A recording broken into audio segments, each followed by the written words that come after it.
I think people are aware that Harry has not been supportive. He and his wife clearly live off publicity. They are a brand, they are an act. As Kate returns to her royal duties and Meghan and Harry remain in voluntary exile, what is the future of the monarchy? To discuss, I'm joined by the historian and royal expert Simon Heffer. Thank you very much, Simon, for joining us. Thank you, Stephen. What do you make of Kate's return to royal duties? What does this mean for Britain?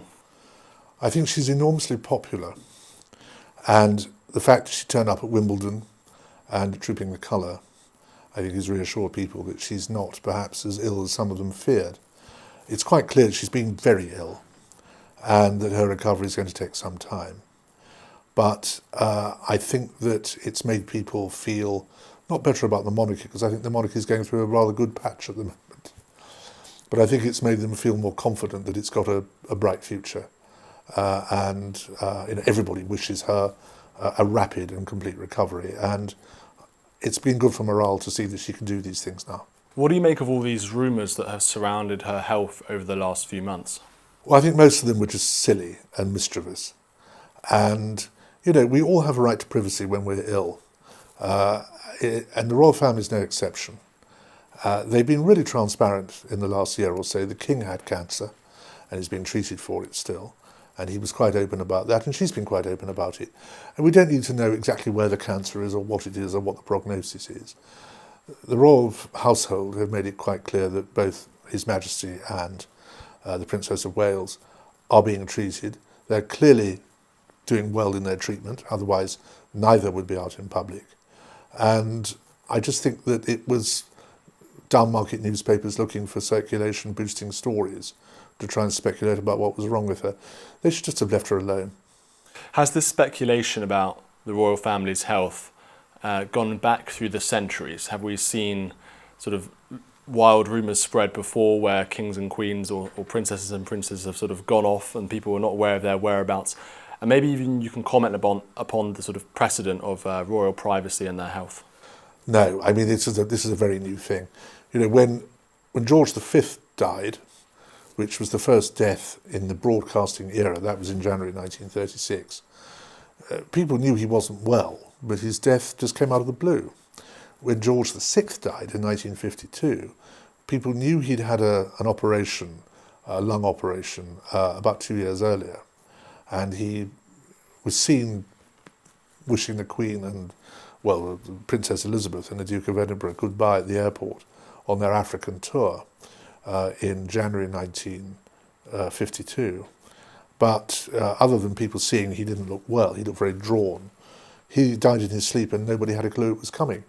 Most of us didn't have a clue that the late Queen was going to die when she did. After all, she'd only met her new Prime Minister, Liz Truss, in an audience that was partly filmed 2 days before she died. So that was a great shock. And there was no speculation.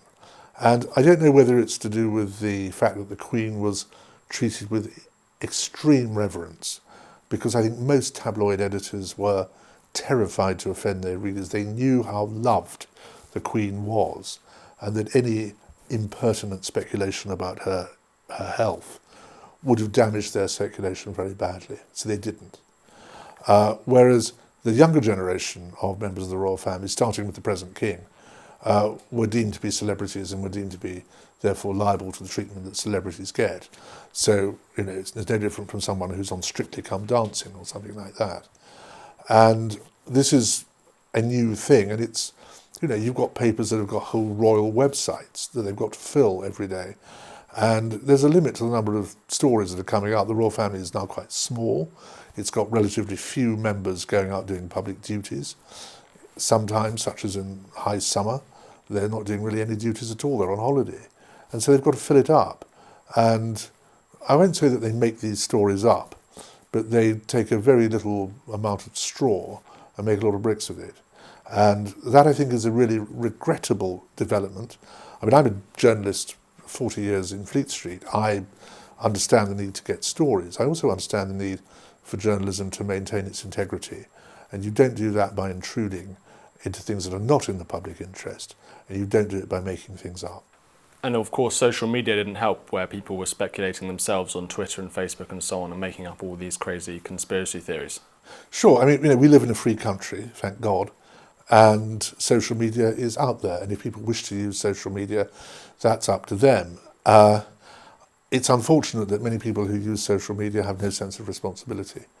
And whether it's speculating about the royal family or about a missing child or a missing person who ends up as a murder victim or something, it's deplorable. And short of the operators, people like X and Facebook and other social media deciding that they're going to limit what people can say, which was be a big step and not one I would necessarily approve of. You can do it by saying to people, look, you've just got to think very carefully. What if it were you in this situation? What if it was your health, your whereabouts, your behaviour that people were speculating about? And people have been sued successfully for saying things on social media that are untrue. A famous example, I believe, was Mrs. Bercow, the wife of the former Speaker of the House of Commons, who repeated allegations about the late Lord McAlpine that were completely untrue, and she was sued and lost, and it cost her a great deal of money. People should remember that sort of thing before they go onto social media and start saying really rash and wild things about people whom they don't know. Do you think these kind of public frenzies are comparable to anything from maybe the Victorian era, or sort of other sort of crazy press speculation from those times? No, I mean, I think the media, the press, there was nothing but the press, there was no broadcast media in the Victorian times, they were very deferential. There were people who published pamphlets that were critical of the royal family. I mean, famously, Queen Victoria didn't go out for 10 years after Prince Albert died, and a pamphlet was published in 1871 or 1872 called "What Does She Do With It?" And the "it" in question was the huge amount of money that she was getting from the Crown Estates and from the government. And people were saying, well, she does no work, she just sits indoors and mopes, and she's not out there being a great public figure, so why are we giving her all this money? And that was about as rude as it got. The press didn't report any of Edward VII's mistresses when he was Prince of Wales. Famously, they didn't report Edward VIII's liaison with Mrs. Simpson, and that he was considering abdication until 8 or 9 days before the abdication. So the press was much more restrained, much more deferential. In Edward VIII's case, the king picked up the telephone to Lord Beaverbrook and had him go down to Fort Belvedere and said, look, could you keep this out of the papers? And he did, until it was the Bishop of Bradford who got up and said, it's terrible what the king is doing, cavorting with this American woman. So things have changed greatly in that respect. And there is, really before the abdication, there's no precedent. And there's certainly no precedent for the way that it's taken off since the present king's marriage to Diana, Princess of Wales, started to go pear-shaped in the 1980s. It's interesting you talk about the media's relationship with the royal family.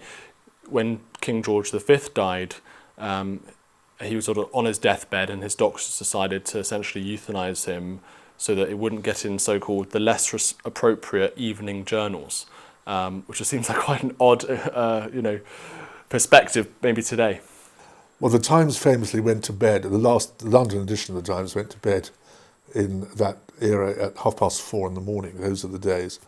The king was given this lethal dose of morphia by Lord Dawson of Penn at about 11:30, and he was dead within a few minutes, and it was released before midnight.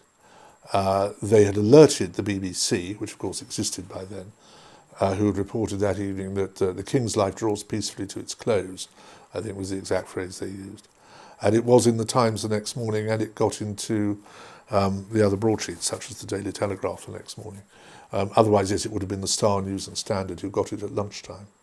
George III famously went mad for many years of his life, and he sort of wasn't, I think the last 10 years he wasn't ruling, sort of the Prince Regent was ruling for The last 8 years, yeah. How did the public react to that? Well, most of them had no real conception of the king. Most of them had never seen him. They might have seen drawings of him, illustrations of him. The king in those days, because communications, physical communications were so difficult, didn't really venture far out of London or Windsor. And so most people, he was not a figure in their lives. They prayed for him at church on Sundays, and that was about it. But it was a deferential society. Britain in George III's time was a very stable society, although there were Napoleonic Wars were on from the early 1790s on and off until 1815. Most people weren't affected by them. And the country just carried on in its previous normal direction. It was getting slowly wealthier because of the Industrial Revolution. There wasn't the sort of class hatred in this country that in 1789 had provoked the French Revolution. And so people were not liable to go and cause trouble. I mean, there was the old difficulty about people going and breaking looms and things because they didn't like the Industrial Revolution, what it was doing. There was the Gordon riots, and 1780. Was it Wilkes? Was the yeah, I mean that's much earlier. That's in the early part of George III's reign, and that is about the extension of liberty and freedom of the press, and the freedom to report Parliament and things like that.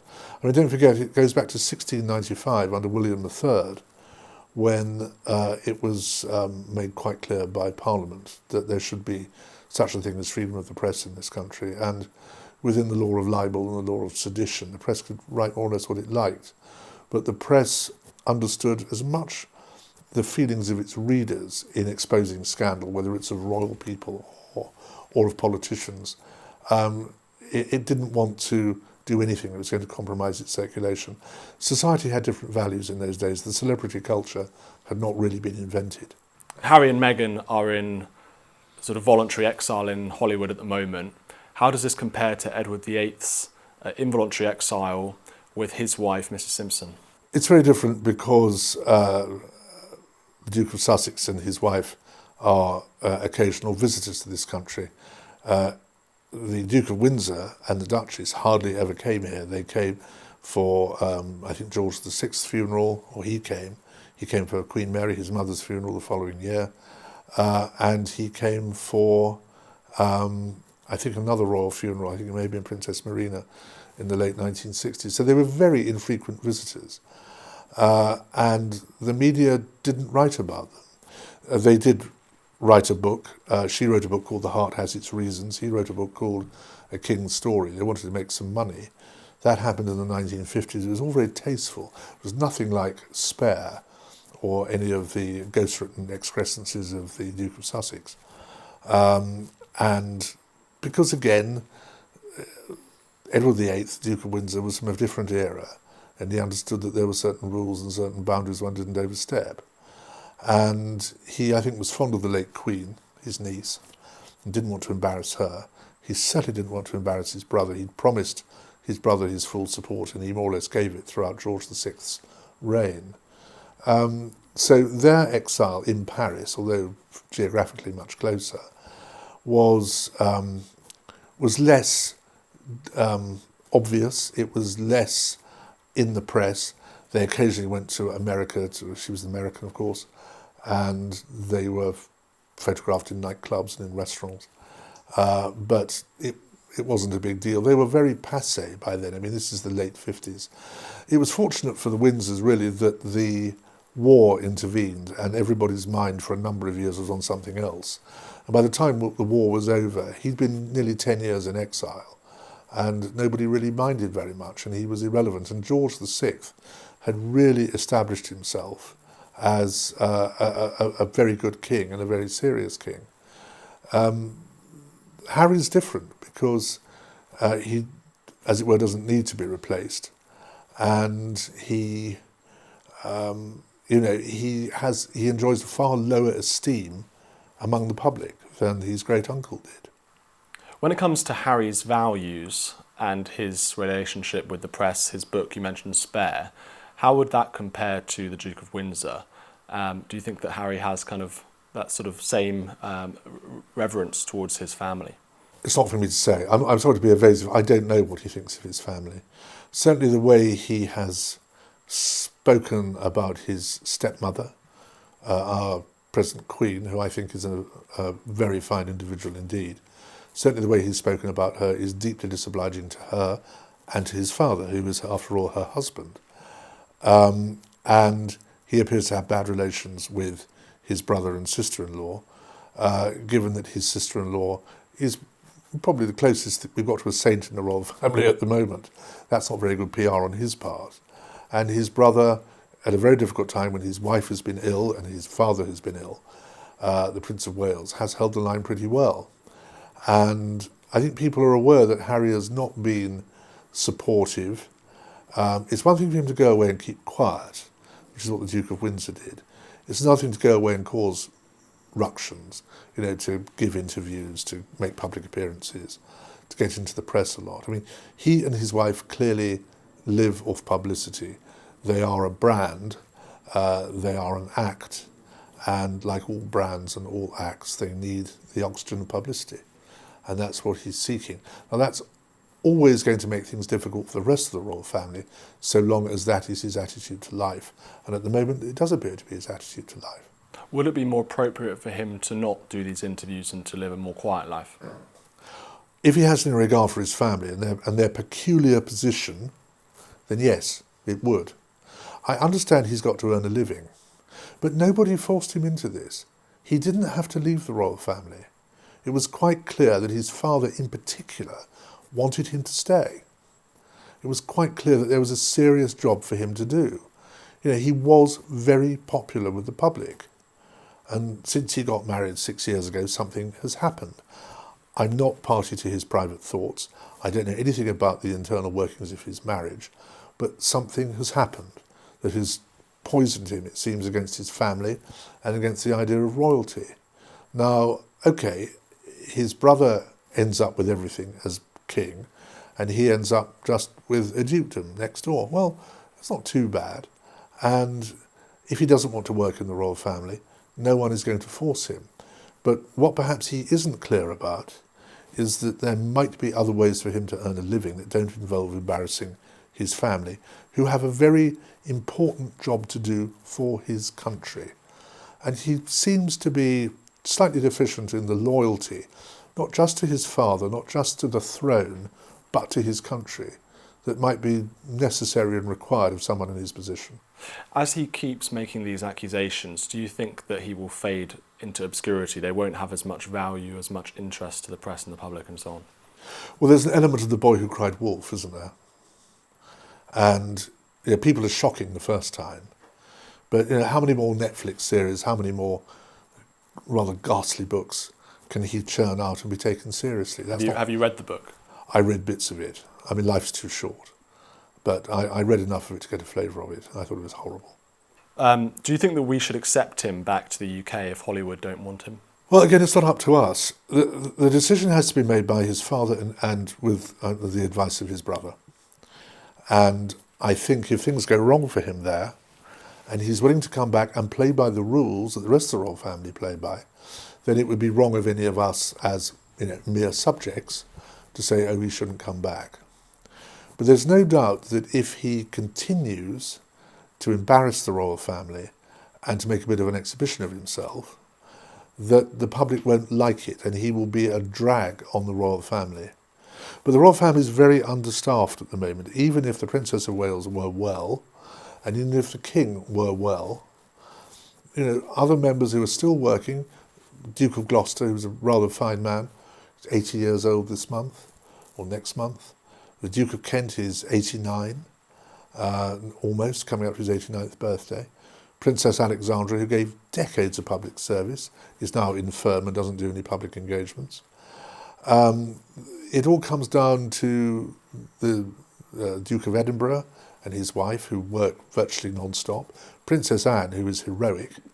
Very few of them. When you think of the days when there were 4 or 5 sons of George V, all doing royal duties, and their families, and their aunts and uncles. Those days have gone. And so Prince Harry, if he's prepared to work and come back and put his shoulder to the wheel and play by the rules, then he would be very useful. But he can't expect to do that if he keeps behaving badly. Will Kate and William's children go to Eaton? Following Keir Starmer's tax on private schools, will there be any private schools left? Some private schools will survive, and I suspect Eaton will be one of the last to go under. I don't know where they're going to send their children to school. I don't see any problem with Prince George and Prince Louis going to Eaton if that's what their parents want for them. They'll get a very good education there. And if they're prepared to pay for it plus VAT, then so be it. What do you make more broadly of the issue of removing VAT exemptions from private schools? I think it's outrageous. Education is a charitable venture. And look, I had 2 sons at Eaton. I know the school very well. I know it does a great deal for the local community. It has young people in who are from other schools and helps teach them. It sends boys out to do things. One of my sons did a secondment as a sixth former at Eaton in a local primary school. They make their facilities available in the holidays to people who don't have those advantages.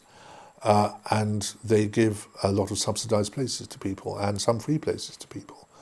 And I think it is iniquitous that they're being taxed. And it's the most blatant act of class hatred, really, since Emmanuel Shinwell, who was the Minister for Mines in the Attlee government, decided to dig up the gardens of Wentworth Woodhouse, outside the front window, more or less, of the family who lived there because they were toffs and had a big house and had lots of money. It's pretty despicable. It smells revolting. And it won't raise very much money. That's the other thing. They say, we're going to put endless teachers into the state sector. Well, I'm all in favour of a better pupil-teacher ratio in the state sector. This isn't the way to do it. And where are these teachers coming from? We're not even training these teachers. You can't press gang people into becoming teachers. They don't want to do it. And one reason they don't want to do it is the state system has such an appalling reputation in this country. So solve that problem before trying to close down schools that actually do a rather good job. And just one last question on the monarchy. When it comes to Prince William's relationship with Christianity and religion, how do you assess that, and what do you think that means if he becomes king in the future as head of the church? Well, the king becomes Supreme Governor of the Church of England. I don't know what Prince William's view of Christianity is. I've never discussed it with him. I presume if he were to be or become an agnostic or an atheist, he would find a way to deal with that in terms of his state responsibilities. The present king clearly is a believer and is quite comfortable to be Supreme Governor of the Church of England, but I simply don't know where Prince William stands on this. I see him on television on Christmas Day going to church. I presume he has some relationship with the Church of England that will hold him in good stead when he becomes monarch. We have a new Prime Minister, Keir Starmer, the first Labour Prime Minister since Gordon Brown. His relationship with the monarchy hasn't always been the best. He's sort of been very critical in the past. How do you think Starmer and the monarchy will sort of work together? Well, the monarchy, albeit briefly, was used to having an ex-Republican as a Prime Minister because Liz Truss was once a Republican. And, people go through these phases. I must say I didn't, but some people do. And look, Starmer is clearly very glad to become Prime Minister. And full credit to him, he did it in a thumping way. And good luck to him. He knows, unless he's a complete fool, which I don't think he is, he knows that the monarchy is going through a period of enormous popularity in this country.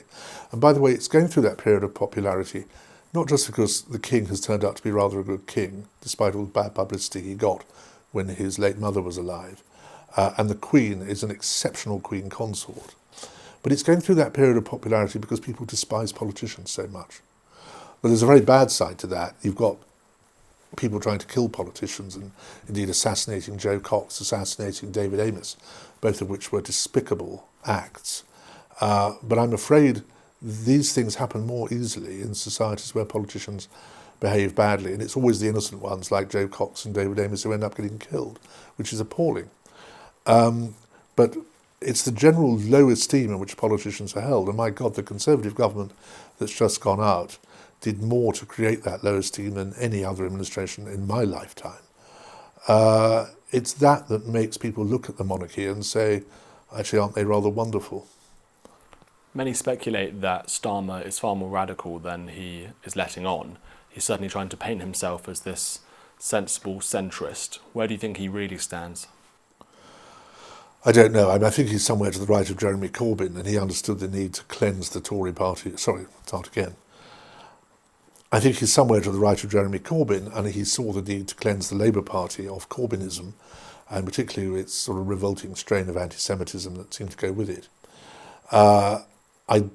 He's grown up, you know. I mean, yes, he was a Republican, but I think not only does he realise how popular the royal family are now, and therefore doesn't want to offend the public who vote for him, but he probably sees that it's a system that isn't broken and therefore doesn't need fixing. And it's one thing to be youthfully idealistic, saying, oh, well, let's live in a Che Guevara-style republic. Another thing actually to maintain that republic and maintain public confidence in the way the state is managed. I don't know how radical he is. I mean, he's very aware, and his Chancellor of the Exchequer, Rachel Reeves, appears very aware that we haven't got any money. And I think the grave example to them is the Truss Kwarteng mini-budget of September 2022, when the markets took fright. And I'd be very surprised if either he or Rachel Reeves, on his urging, advances or does anything that's going to upset the markets. Because the great difference between now and a Labour government, say, of my childhood, the Wilson government or the Callaghan government, is that so many people now have got a stake in the country. So many people, through their pension funds, own shares. And if you do anything that really attacks the stock market, you're attacking the prosperity of virtually the whole country. Not just a few people in top hats who own shares, which is the old caricature of it. People, you know, living in council houses own shares. They've got pension funds, and they worry about the amount of money they're going to have to retire on. So I think any radicalism by Starmer is going to be checked. I've been very impressed. I don't know Wes Streeting, but I've been very impressed by Wes Streeting saying to the National Health Service, it's not about more money, it's about spending the money we spend in a more sensible way. He's absolutely right.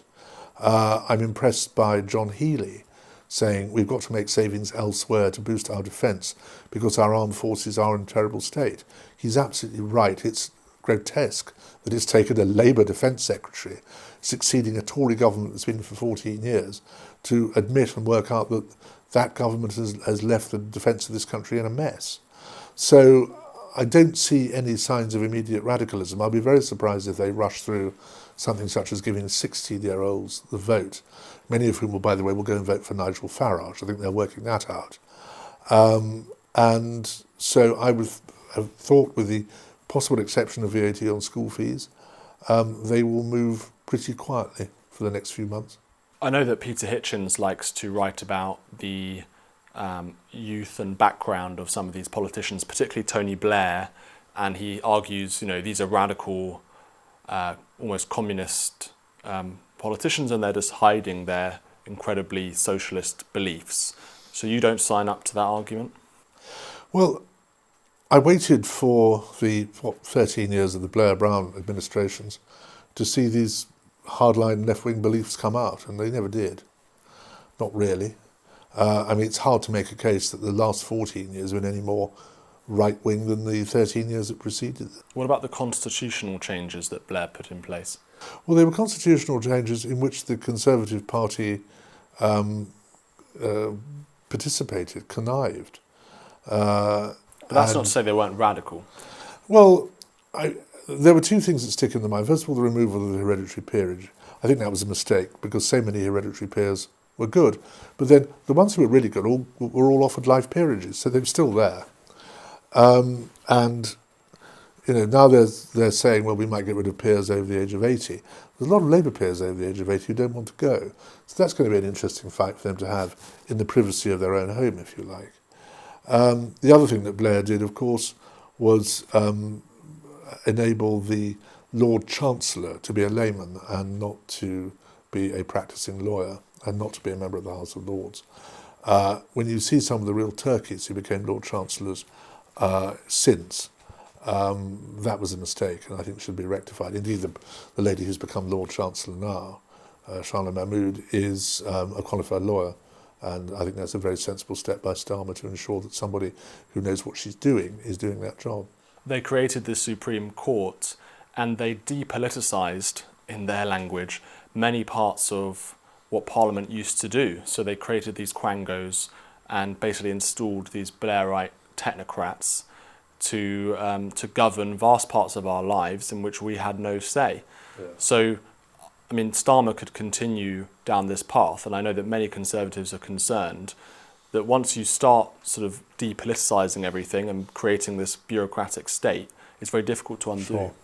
But you know, if I were Starmer, far be it from me to give him advice or help, and I wanted to do that, I would say, well, what did the Conservative government do to remove quangos in its 14 years? Nothing. Some of us spent 14 years saying, there are the following quangos, they are a waste of money, get rid of them. And the Conservative government did nothing. Worse than that, for a lot of the quangos, rather than, as Labour does, appointing its own people to chair them, they went looking for people who supported the Labour Party or the Liberal Democrats and put them in charge. So, you know, Starmer can just say, well, you know, I take the view, given what the Conservative Party did in government for 14 years, that there's a consensus about what a very good idea quangos are. I don't agree with him. I mean, I think that the smaller the state becomes, the better. But not only is there not a mood for that in the Labour Party, I struggle to see a mood for that at the moment in the Conservative Party. Once the Conservative Party gets a new leadership, which we're now told won't be until November the 2nd, I hope that whoever is the new leader of the Conservative Party will come out fighting and say, one job that we have when we get back into power is to reduce the size of the state and to stop this insane, as you say, technocratic bureaucracy that runs everything and is largely unaccountable to the voters. We'll get on to the Tories later, but just very briefly on that point about them saying that they want a smaller state. Tory politicians have been saying they want a smaller state for the last 14 years. They didn't do anything about it. I don't know whether voters should trust them when they're saying the same thing. Do you see what I mean? They make these promises and they never deliver on it. Well, there's got to be a real proper Tamworth Manifesto-style statement about how things are changing. And how they're going to be determined to do this, and they have to be specific about it. Because this can't go on.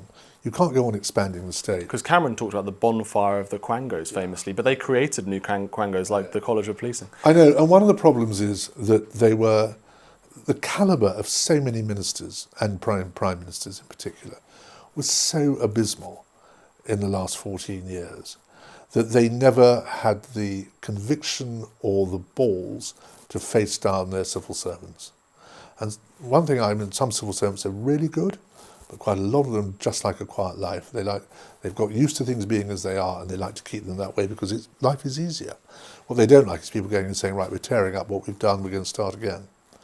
So that's what a Conservative government, whether it's 5, 10, 15 years' time, has got to do. Well, it's the MPs as well. The Tory MPs need to be persuaded, and many of them are on the left. Well, they need to be led.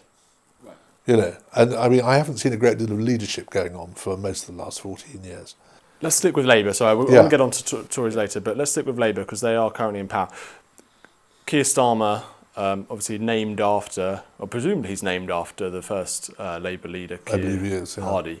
How do the two men compare? Well, I mean, Keir Hardie was a genuine radical.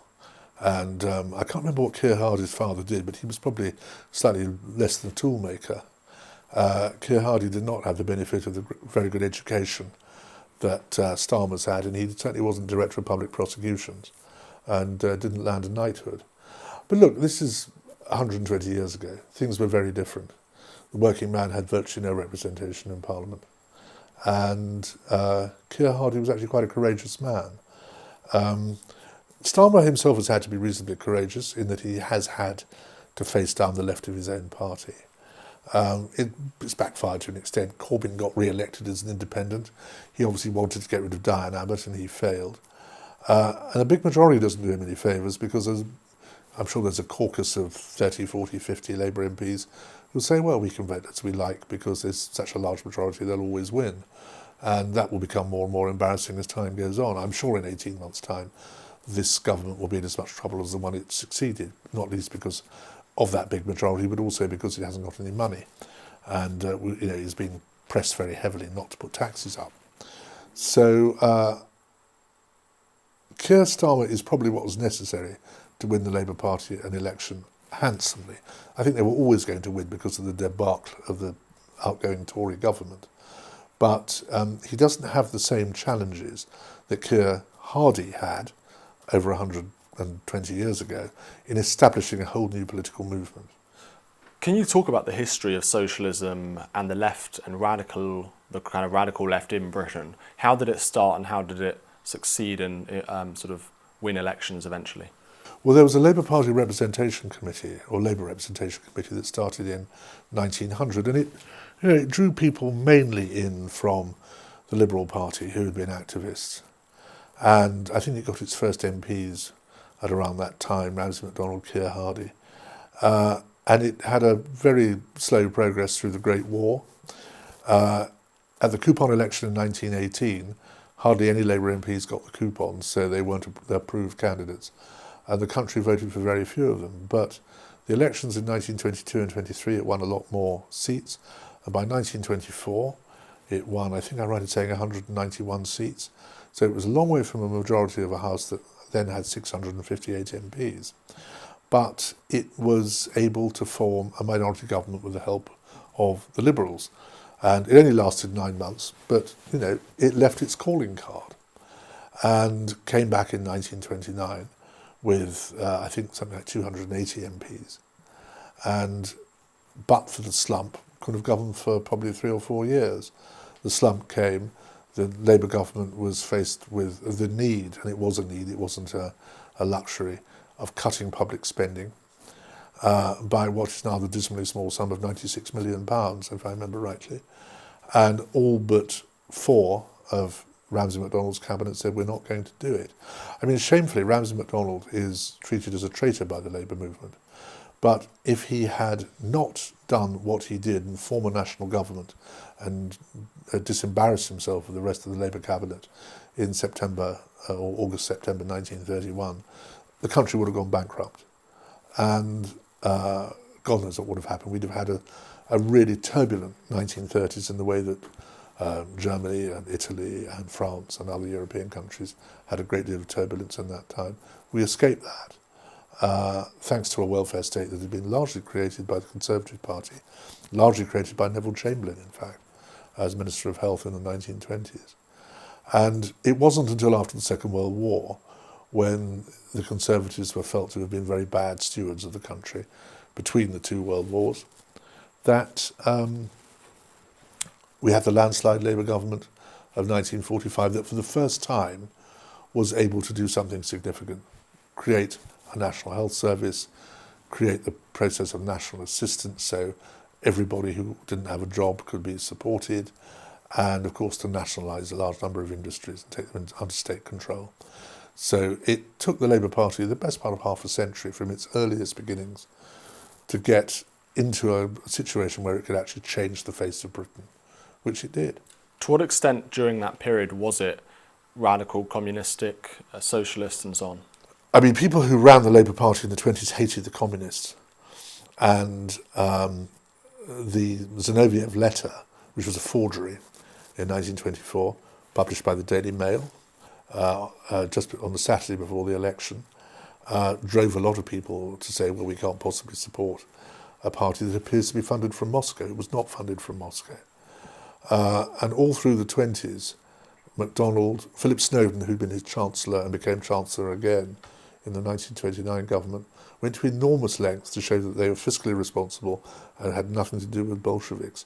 There were some Bolsheviks in the trade union movement, but they were also, the trade union leaders were very conservative with a small c, and they didn't like them. There was a man called A.J. Cook, who was the miners' leader. He was the Arthur Scargill de Séjour.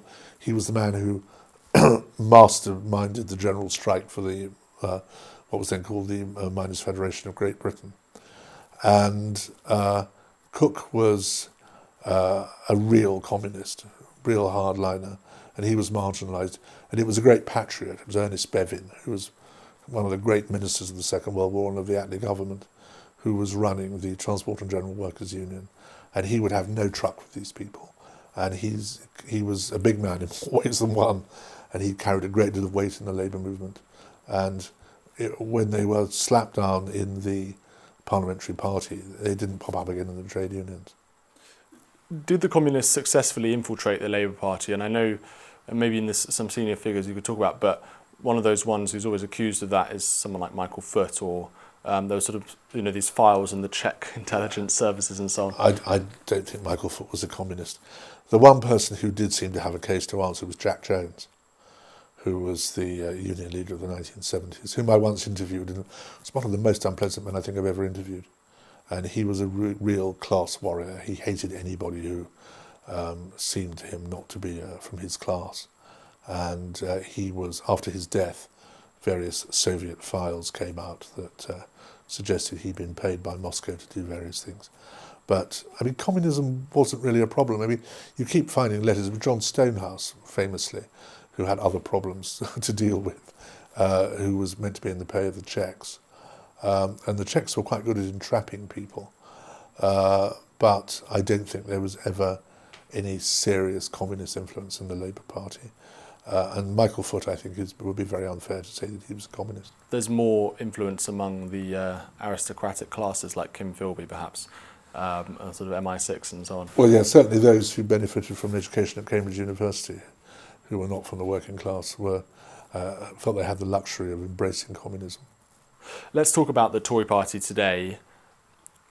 Can you assess the legacies of the last 5 Conservative Party prime ministers and leaders from the last 14 years?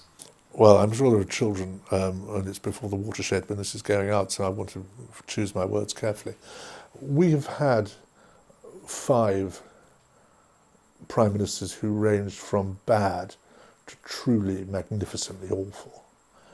The worst of them, I mean, no doubt, is Johnson, who never took it seriously, who was a confidence trickster, who lied to the British people as he'd been lying to his colleagues and lying to anybody he came across, who had no concept of the truth at all, and who left Parliament in disgrace as an MP because he was being investigated and was about to be suspended from the House of Commons. I mean, he did more to wreck the standing of his office than anybody else I can think of.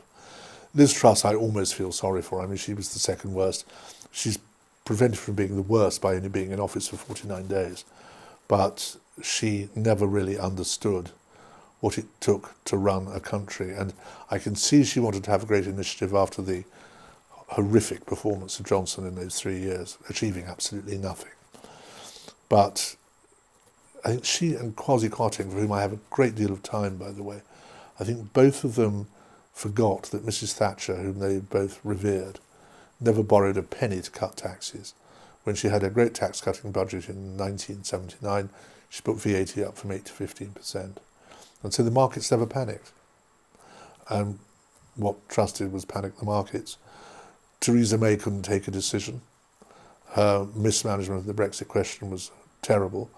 Never has the party required leadership more than then. She didn't give it. I'm not entirely sure, other than legalised same-sex marriage, what David Cameron achieved in his 6 years. He was very happy to rule with the Liberal Party because I don't think he was really a Conservative. Very happy to give Nick Clegg and his friends lots of peerages and boons and offices. I mean, it was a Liberal Democrat, Vince Cable, who ran the department that was responsible for the post office debacle at the time. The minister who was in charge of the post office, Ed Davey, is now leader of the Liberal Democrats. I'm astonished the Tory party didn't take him to pieces on that during the election campaign, but there you are, I'm not a Tory party campaign manager. So Cameron was pretty awful. Sunak, actually, I think, although he called the election at the wrong time, was going to get thrashed whenever he called it. I don't know him, but he comes across as a man of integrity and honesty and commitment and decency.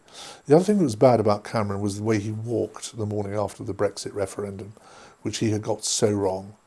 I wrote a piece in the Sunday Telegraph the Sunday before the referendum, because I'd heard rumours from his friends that he was going to walk, saying it would be the most despicable thing to do. You make a mess, you clear it up. And he went off to work for Greensill. That worked well, didn't it? I hope we've seen the last of him in public life. But Rishi Sunak didn't have to be Prime Minister. No one forced him. He had a duty when he became Prime Minister to try and sort things out. I think he tried as hard as he could. But the legacy he had from Truss and from Johnson was so toxic that it was going to be... I mean, there's no Tory leader in history. You know, Mrs. Thatcher, Winston Churchill, Lord Salisbury, Disraeli. None of them could have turned that round. Robert Peel couldn't have turned that round. It was a terrible, terrible legacy, and I feel sorry for him. And isn't part of the problem that these prime ministers faced, let's say that they were genuinely conservative or radical in some way, they wanted to make changes, but their party, the member of their MPs, were not. And, you know, ever since the early 2000s when Cameron took over, they had all these lists for women and these kind of diversity things that they had to check and so on. And perhaps that's one of the reasons Liz Truss became a candidate and so on. So do you think the calibre of MPs was basically one of the major issues the Tories faced? Yes. Because of these diversity Yes. hires? Yeah. Yeah. Whether it's because of that or because it's become such an unattractive profession that people would rather go and get a job killing swine than becoming an MP. I don't know. It's certainly, I mean, I've got two grown-up sons. If either of them said to me, I want to become a member of Parliament, I do my best to talk them out of it. Not because I don't want them to serve their country. I think there are better ways of doing it. But I don't know how you put Parliament back on an even keel. Maybe if Starmer is, however successful Starmer is politically, maybe if he runs a tight ship where people work hard and behave themselves, whatever they do, it will restore some of the lustre to Parliament and to the job of being a member of Parliament. But it's gone through a really shockingly bad patch in the last 14 years, and most people are disgusted with it, and that's why the Conservative Party lost so catastrophically on the 4th of July. Did we ever have another period like this in our history where the calibre of our politicians was so poor and wasn't able to stand up against the kind of crises that Britain faced at the time? I mean, for example, you might talk about Lord North, who was Prime Minister during, you know, the era where he lost the American colonies. But someone like Andrew Roberts kind of defends Lord North in many ways. But I mean, what do you think? Have we ever had this era of bad politics? Look, I agree with Andrew Roberts' defence of Lord North. I think he's had a very bad press. A lot of the prime ministers that we used to think were terrible, I think were unfairly treated. Neville Chamberlain, I think, was certainly an infinitely better prime minister than most second-rate historians claim he was. Baldwin had two great triumphs, the general strike and the abdication. He managed both of those pretty well. He was a bit complacent. I mean, I'd have trusted, when a crisis came up, and they were both serious crises, he handled them extremely carefully because of good strategic thinking. I mean, he knew the general strike was going to come 9 months before it did, and he made sure it didn't ruin the country. The abdication, the king had said to him before his death, I mean, King George V, within a year that boy will ruin himself. And Baldwin took it very seriously because he trusted George V. I don't think we've ever had a lower calibre of MP, certainly on the Tory benches, and of ministers than in the last 14 years. When Johnson appointed his cabinet, I sat down for a morning and I read on Wikipedia, where else, the list of all the cabinets since 1721. And I was really hard pushed to find a worse one. Because he just chose people who agreed with him. He chose people who were utterly incapable of serious executive office, but who he knew would do as they were told. And when he was actually giving no leadership, so they weren't actually being told to do anything, because he was too busy, trying to implement his wife's environmental policy, or, worrying about how many children he had, or, dealing with Partygate and all the rest of it, they were being left to the mercy of their civil servants. That's where the leadership came from. That's why his government achieved virtually nothing. So I can't think... I mean, look, there are some really good people to this day in the shrivelled and shrunken Conservative Parliamentary Party. I know several people in that party who I have the highest regard for. But, an awful lot of people who lost their seats on the 4th of July jolly well deserved to do so, because they were not a credit to themselves, they were not a credit to their party, and they were certainly not a credit to their country. What do you make of the rise of the Reform Party and how that will impact the Conservative Party? They obviously split the vote during the last general election. Is this a new kind of Labour-Liberal comparison where the Liberal Party kind of collapsed and Labour came in, or replaced the Liberals, or is it something else? The Reform Party became inevitable from the moment when, in 2019, Nigel Farage agreed to withdraw candidates in seats where people were pro-Brexit, and the Brexit Party, as it was then called, didn't fight those seats, and allowed Johnson to get a majority of 80 or so. And as Farage has said to me, we got nothing back in return. Absolutely nothing.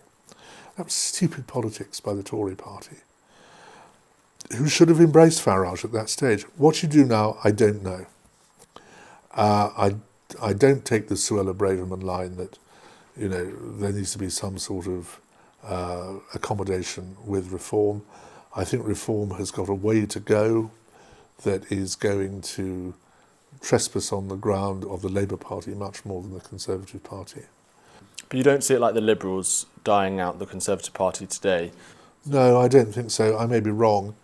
I think there's enough talent in the Conservative Party. I think the Labour Party's majority is so shallow despite being vast. Only 21% of people with a vote voted for this government. So things could change very rapidly. It's quite conceivable in another election, if the right-wing vote isn't split, which it will be, that surely. things could change. Well, I don't know. I hope the next leader of the party will sit down with Farage and have a conversation. I'm not expecting Farage to join the Conservative Party, but the day that Neville Chamberlain was, by acclaim, made leader of the Conservative Party in June 1937, he said to the meeting of MPs and peers that acclaimed him as leader, "This is all very ironic, because I've never actually been a member of the Conservative Party." He was a liberal unionist like his father, and he'd just become Prime Minister and leader. He'd been Chancellor of the Exchequer for nearly 6 years, and before that he'd been Minister of Health for 5 years. So Farage doesn't have to join the Conservative Party, nor do his people, but it may be there is some sort of carve-up that can be done. And it's too early to do that now. There's not a leader of the Conservative Party. When he or she gets into place, he or she has got to assess the situation. It may take a year or two and see how things are going. There'll be by-elections, there'll be council elections. If it's quite clear that the Reform Party is on a steamroller, then what's in it for them to do a deal with the Conservative Party? If they're not steamrolling the rest of the political landscape by then, if their lustre has worn off and the Conservatives are doing well, then the Conservatives are in a very strong place to say, look, we'll give you a few seats where you can fight, but we don't want to split the vote next time. There will come a moment of common cause, depending on who. It doesn't matter who is the larger of the two right-wing or the more successful of the two right-wing parties. There will become a moment when it is clear that without some sort of action, there is going to be another debacle, because the right vote is split.